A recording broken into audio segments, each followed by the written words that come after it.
Hello and welcome to this week's tutorial. This week we're going to continue on with the raptor model. This will probably be a shorter tutorial compared to the last few, but this is just going to be a bit of detailing work to the raptor model, doing some extra, just sort of defining the musculature in some areas and making some areas look a bit nicer.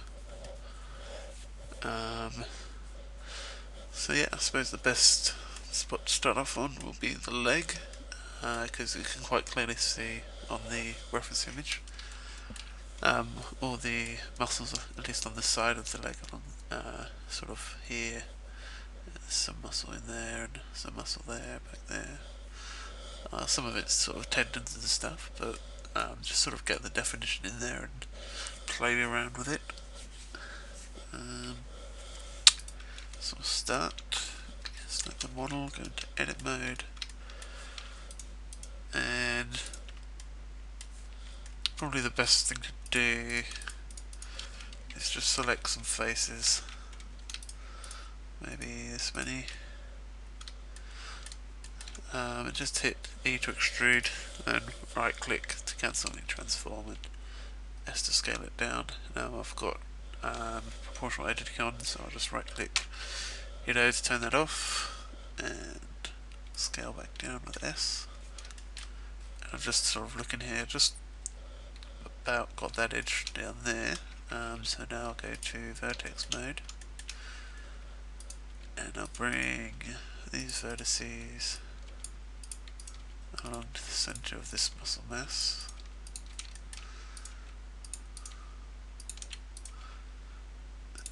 And then start bringing these around to define this edge.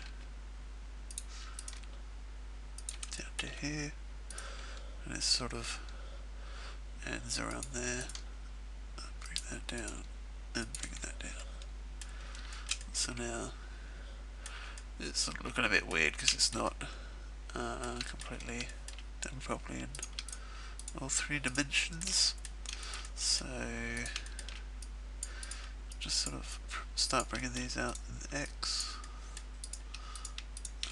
All this is going to want to be a bit further out. Bring this a bit further out. And just sort of smooth and define sort of things. So now we've got a bit of definition there. We can improve that by sort of define. You can either do it one of two ways. So select some edges. This is sort of fine if you are just going to be constantly working in Blender and nothing else. You can use the mean crease, and I believe that should add some sharpness. So it's added some sharpness down here. You can see it in there. It's a bit hard to see because the mean crease mostly works on sort of corners and stuff. That's where it works best. If we try and add some here, you see it sharpen that up a bit as well. So that's a good technique. That's just sort of for pure Blender. I try to avoid using the mean crease just because a lot of the time my models are sort of moved into different applications and rendered out there, and the mean crease has no meaning in those software applications. So sort of the best way to look at it is edge reinforcement, and with this model you sort of decide which one you want, which side you want to be more defined by the edges. So we've got a slightly stronger edge in there now, and just sort of smooth this out a bit. This edge is still fairly close to this one here, so this edge and this edge. So you still get a bit of definition in there anyway, but it's not quite the same. And clearly, because this one is all out on its own, it needed a bit more So that's why I've gone with that. So yeah, there's some initial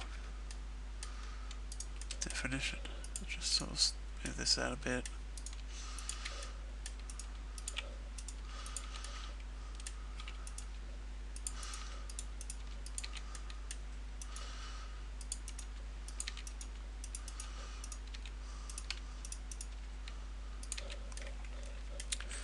And just take the time to sort of adjust it until it sort of looks about right to you. It doesn't always have to exactly follow the contours on the reference, but just roughly is good. So now there's sort of an edge in here.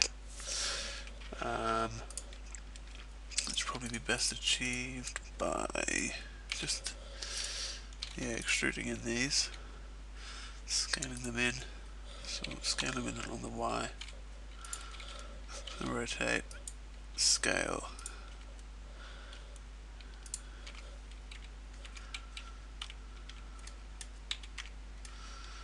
So you can see there's that definition in there starting to show. So now it's just a matter of sort of finding that and making it look how we want it to look.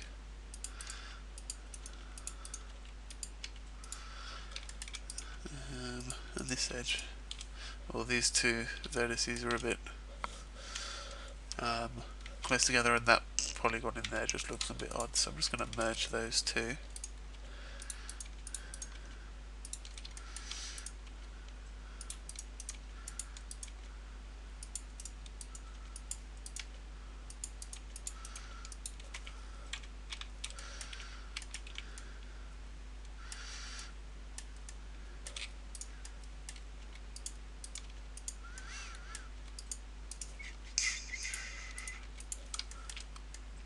Just adjusting here.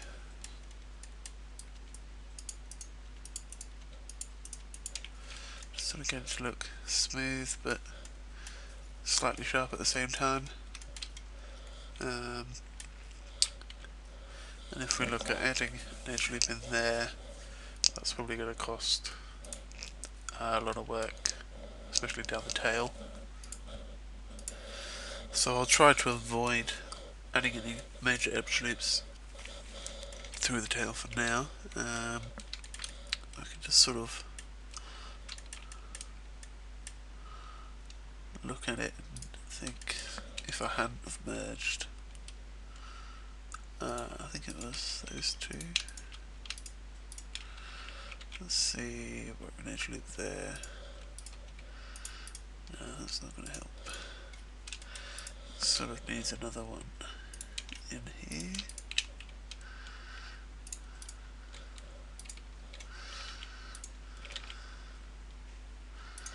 So I'm just looking at if I can add in some more definition without sort of throwing tons of extra vertices into the rest of the model, which would be very handy to do.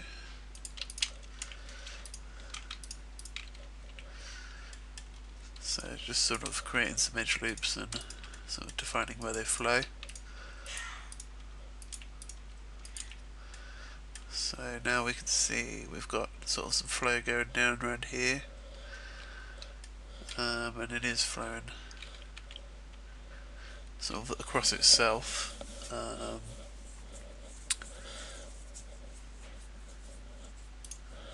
So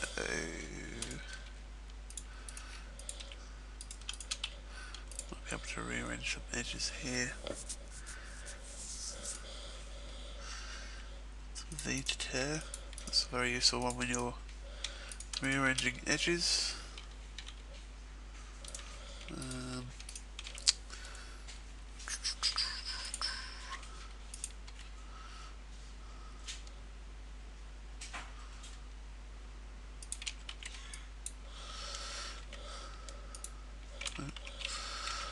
Let's enter.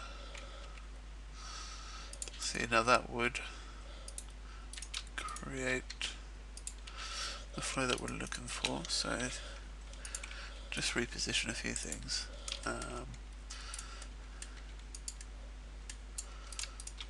Just bring these out to make that look less crazy. Okay, so now we've got this circle here where we can just add in some extra sort of shape and definition, which is what I was looking for.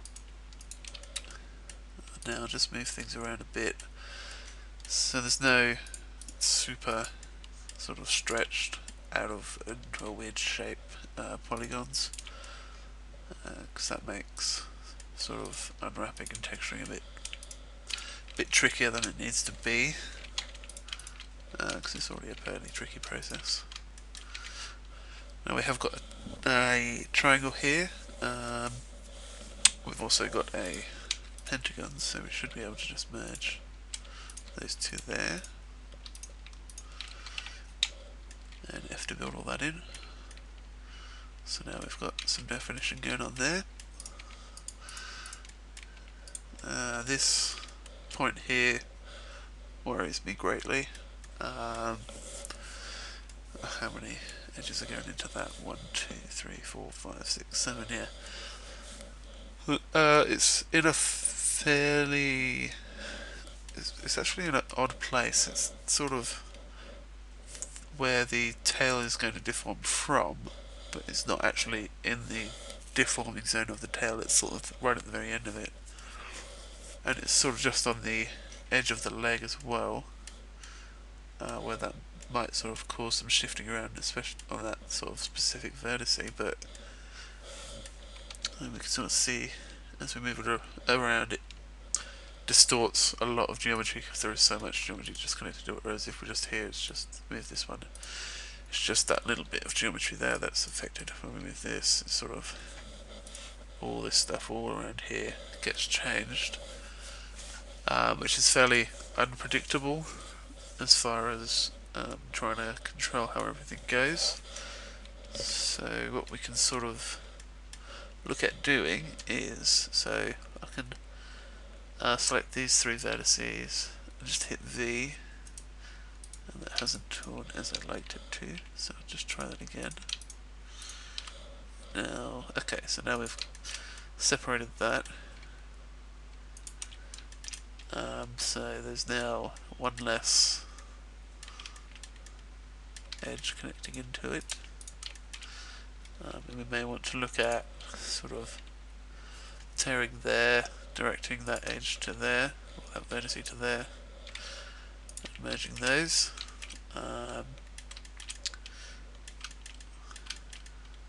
So now we've only got 5 edges connected to that, whereas just now it was 7, so we've reduced it a little bit. We can, I think, separating can be possibly, no. So because there's so little on each of those, you can't actually use V to tear them.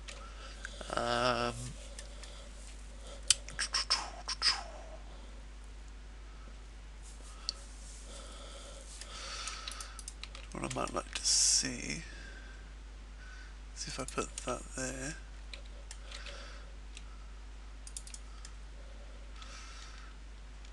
No, that's just going to create some troubles.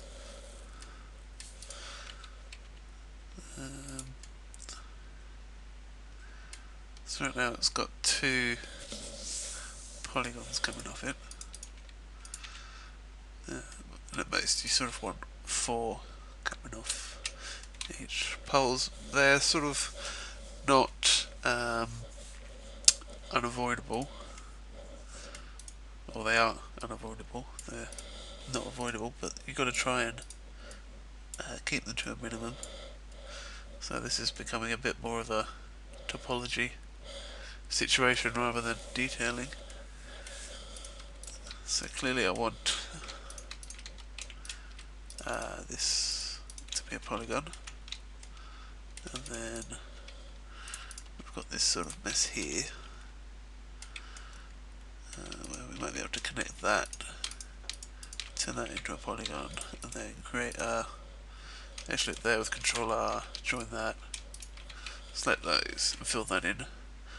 So now where that was 7 points coming off one, we've sort of moved the pole up here a bit, so now it's just it's only a 5-star pole, which is okay.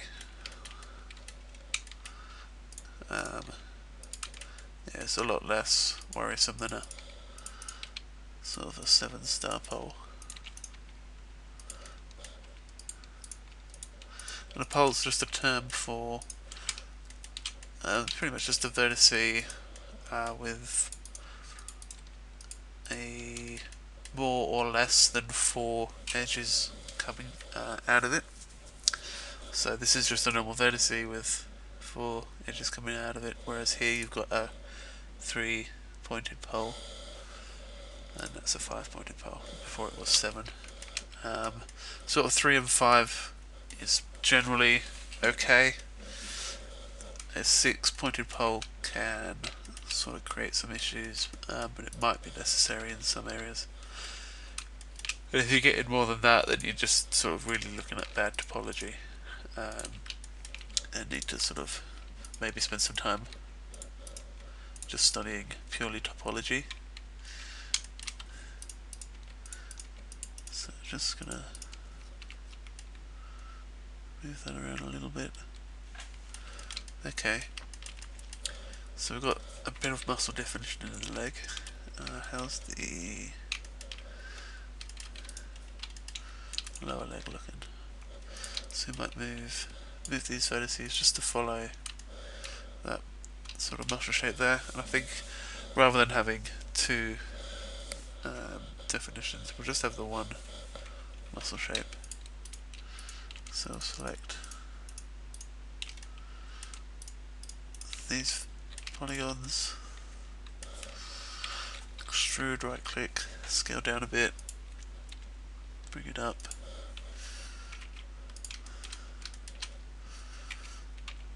And already you can see it's sort of defined a bit of shape around the side. However, it's looking sort of thin, so I'll just scale this stuff out a bit. Of course, just by selecting 2 vertices and hitting as you move them apart, sort of along the edge that they're connected along. So that's always a useful trick. Just moving those up a bit. And if you want to have it sort of super crisp defined after you've done the extrusion, you can add in an edge lip here and sort of scale that down a little bit. It gets really sort of sharp definitions going on,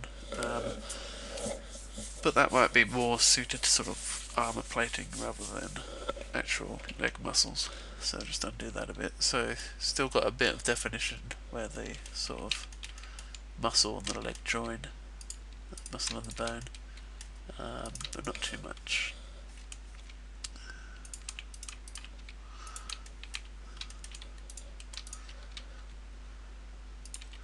So yeah, just try to think about things logically, have a look at them, rotate your view around.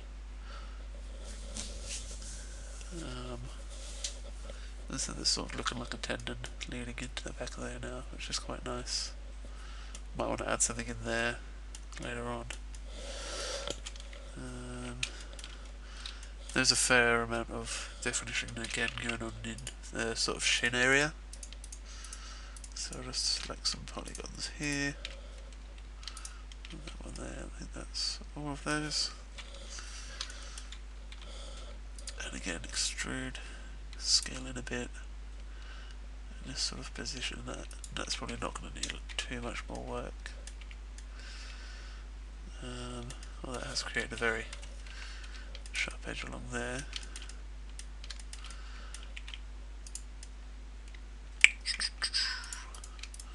What we probably want more than anything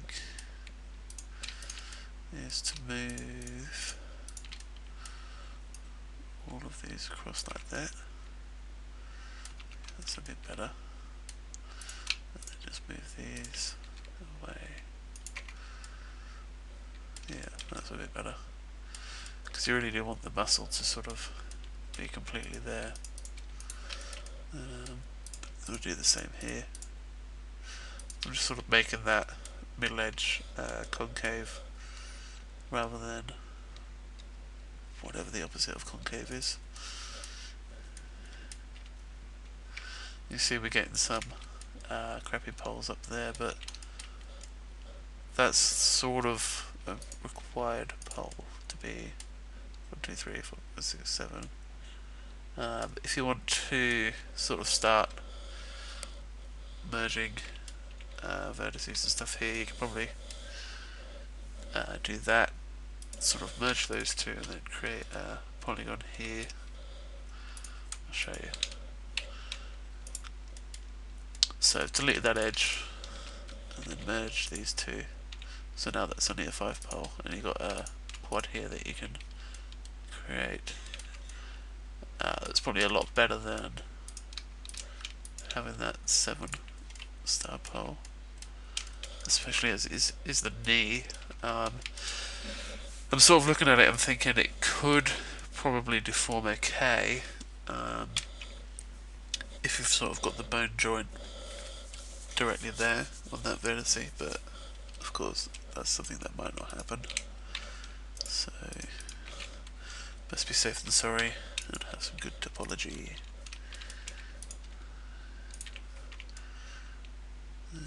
Still looking fairly sharp, so I might just move that out in a bit. Yeah, that's looking better. And this knee, again, just a quick extrusion, and maybe just move it out just a tiny amount of scaling down. When we got the definition going on around the knee, as it is on the reference. Knee shape's a bit off, so we might want to spend some time sort of reshaping that.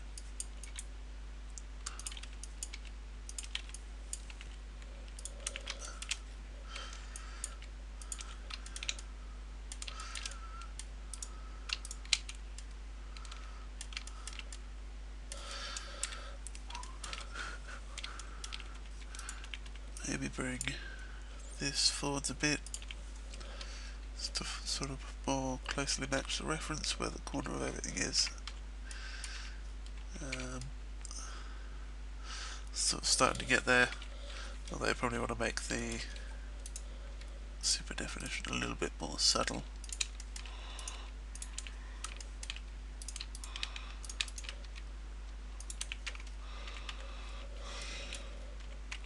Doesn't need to be by a huge amount, but just sort of enough to make it look okay. I'm probably going to want a bit more definition in the front of the leg. I'll let you worry about that yourself.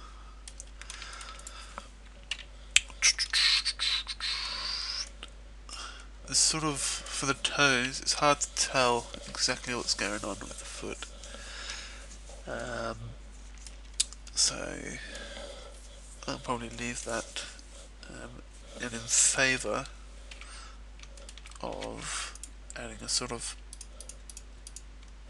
back of the foot pad type thing. Probably just that far's enough. Yeah.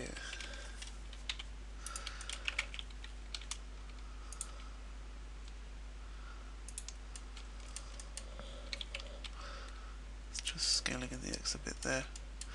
So now there's sort of a pad area. That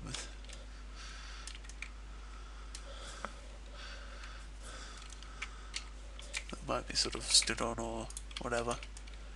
Just sort of slightly tougher skin.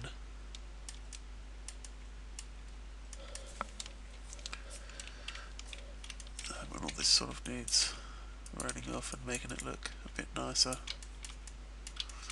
So spend some time doing that. Scale this in a little bit.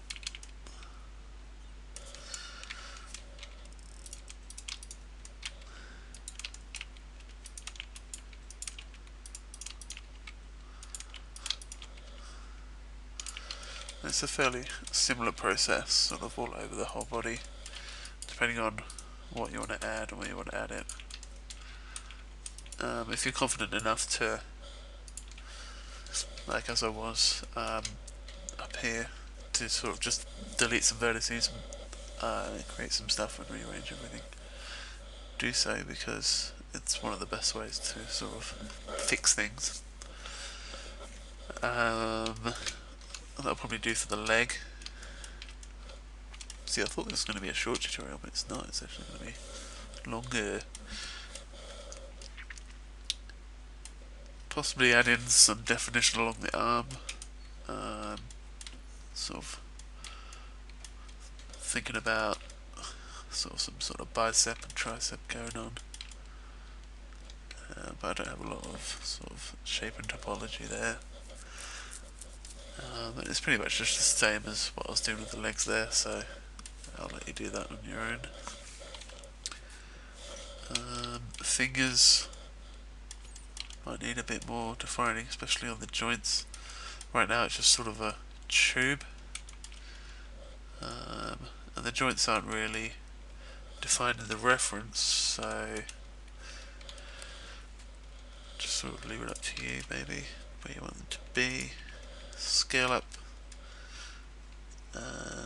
maybe, probably a bit too much. Just something to sort of break up the general form of everything. Add in edge loops if you need to. So do that, maybe.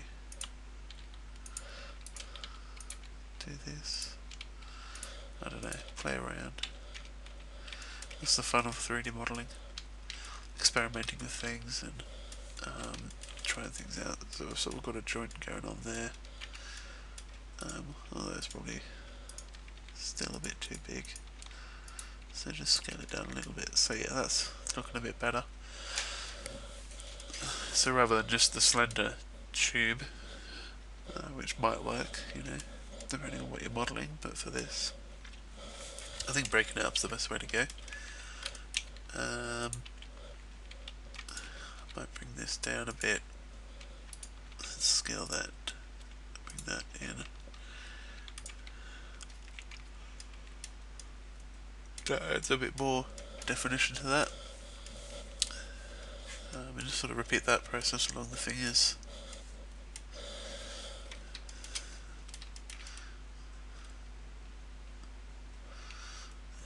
The shape of the head's looking a bit crappy to be, so what I'll do is bring that down.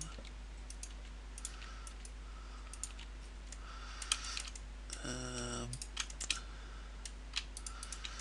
think it's mostly these edges here causing the problem.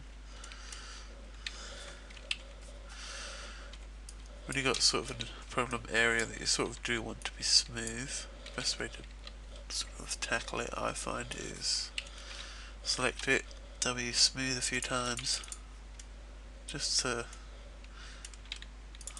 sort of make sure it's smooth, and then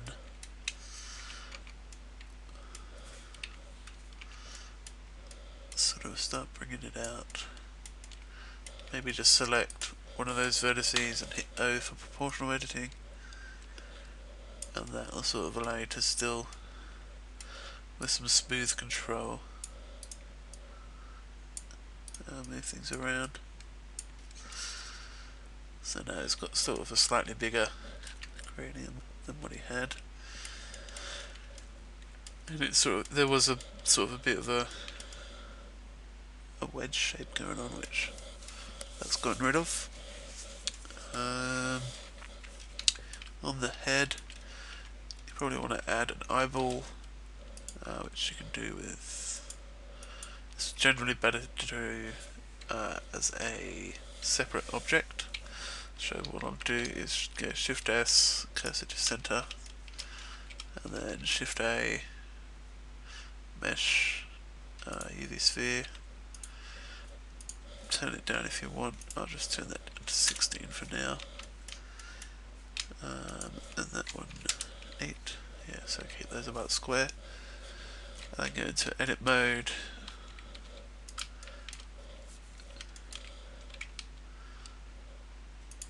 And knowing that a raptor's eye sort of points out. I can start to position that where I want it. That's all the way back there, so I'll move that over there.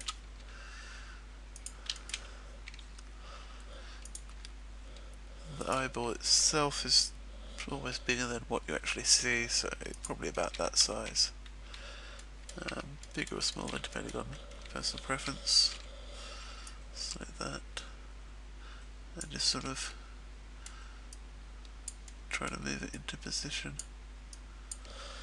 What we modelled previously for the eyelid isn't obviously going to follow the sphere itself. Turn on a mirror.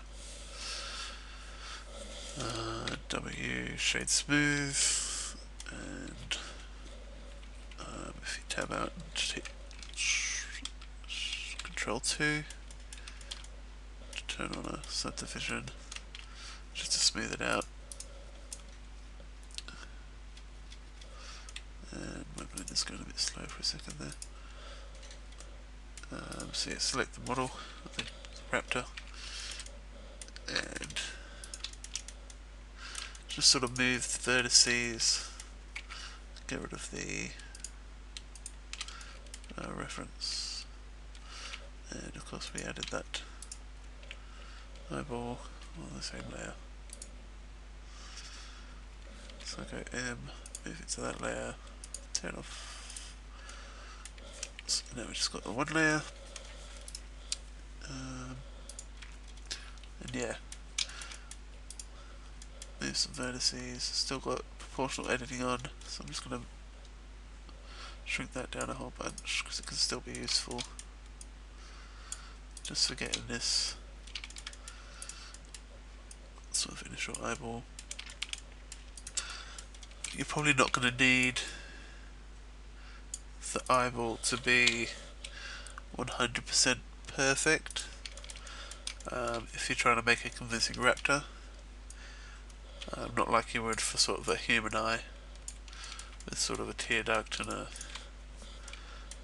nicely modelled sort of eyelids in the corners and stuff. Because it is a non-human subject, it's sort of subject to a lot less scrutiny than normal, than as if you had a human character. Because we do look at humans every day, it's sort of very important to get the details right to get that convincing. But for something that's not a human, you don't need to worry as much, but still sort of try and, you want to have your work to look good. So put a certain amount of effort into making it look good, of course. Of course, now that eye shape's looking a bit odd. I'll leave with that for now. I'll just extrude and move that in. And that sort of created a smooth eyelid. Now on that, you can, if you want, to sharpen that up a bit. Bring an edge in, maybe scale it in just a little bit, and then bring that out there, maybe bring one there, then bring it out in the Z a little bit.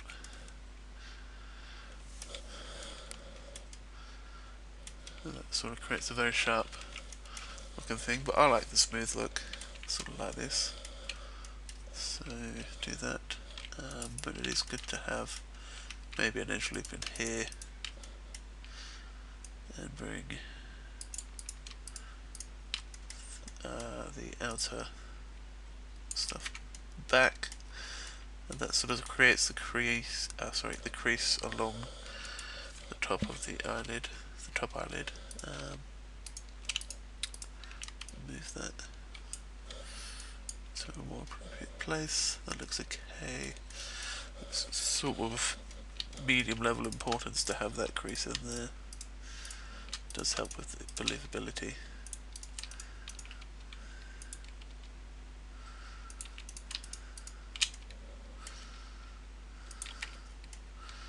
So a bit like that for the eye.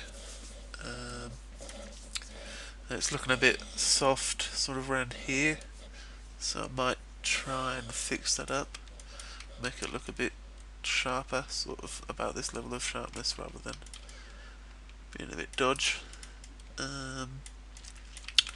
It's hard to say what the best way to do that is. Try moving those.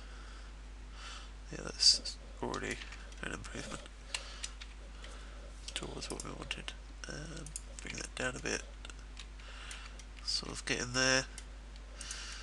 Bring this one forwards a bit. Sometimes you might already have pretty much the topology that you need already in place. Just needs to be rearranged a little bit. Bring that back in. Yeah, that'll do. So there's a raptor.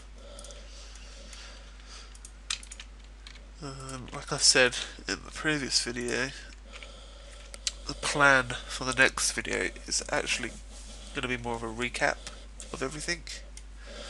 I'll do a time lapse of myself sitting down and modelling a raptor, because all up we're probably looking at 2.5, nearly 3 hours worth of content just for the tutorials of modelling. Whereas sort of it took me about 2 hours to work on. I'll just get this. Sorry, I've just got another Blender file open.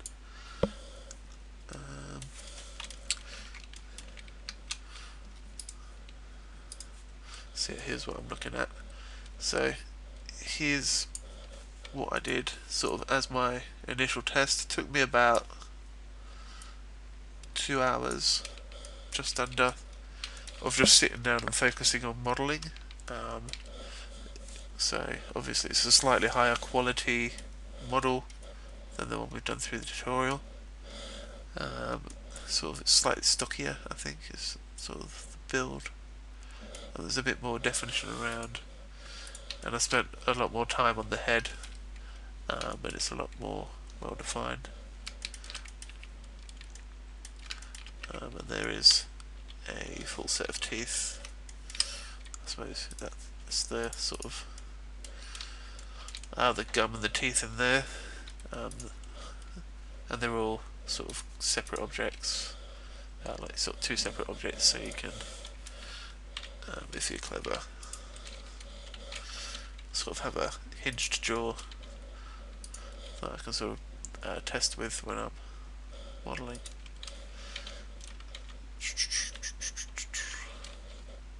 Of course, now I've screwed it up.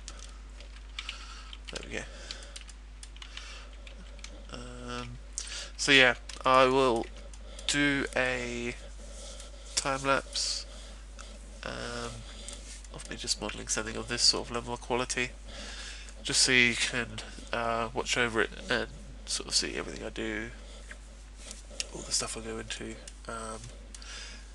because focusing on talking and explaining everything does sort of take the attention away from having a high quality model. So I want to sort of show you my entire process. A lot of the time it's sort of deleting and rebuilding an area to sort of make it look a bit better. That's what happens quite a lot, but that's okay. That's part of the process.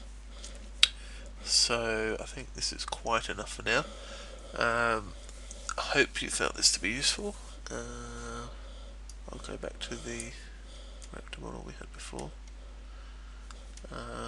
Make sure you do rotate the jaw up before you finish modelling, or before you close the file and stuff,